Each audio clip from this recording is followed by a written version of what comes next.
know if I have any space to actually leave a video on this, but I just wanted to really talk about something someone brought up to me having to do with this video. It's just some comments on an Ayesha Curry video. And some people saying that, like, if you grew up in a certain area, it defines her, or makes her more white, or gives her a privilege.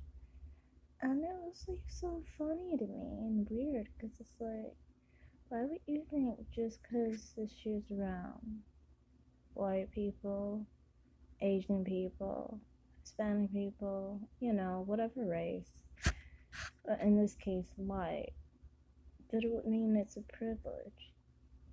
It's like everything that black people, I'm talking about, associate with black is bad. Everything with white people is good, and it's sad that just being around white people now is a privilege. You do know they're like crackheads that are white, people in motels all over the place, just like heroin heads are white. They're privileged. You're privileged to be around them? I would say hell no. Hell to the no, seriously. Like, you obviously, if you have anything to do with them, you're pretty unlucky. And I mean, most people would think that. The fact that you assume this just means hopefully you're just a troll who's pretending to be black. But if you really are black, that's just sad. But a black person is walking around thinking that anything to do with white people basically is better. Anything with black people is a bad thing. I wanted to talk about this in depth, but we'll just leave it at that, basically. I just thought that was really offensive and rude, to say about black people. Like, everything that's associated with black people is bad. And everything with white people is good. Just the mere being around them, it's a good thing. It's a privilege. Even after, like, dark-skinned people couldn't be around. Like, dark-skinned, light-skinned people grow up in different areas. This has nothing to do with that.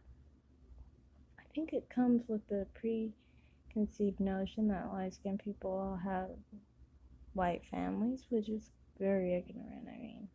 We all know they don't. In this case, like Ayesha Curry, she doesn't have white parents. Neither of her parents are white, actually. Full white, I believe one isn't even white at all.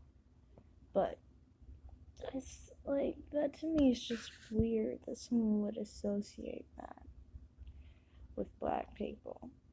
And I've dealt with this at work before, where people would say things like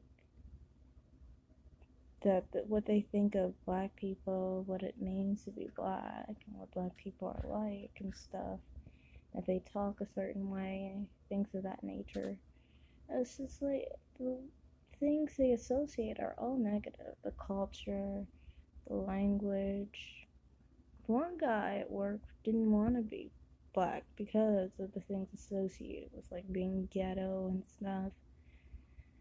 Which isn't a black thing, but to them, it was. He thought it was, and there was like 6 people in our row who thought it was. And I was just so scared that those people thought it was and were okay with being black after thinking that.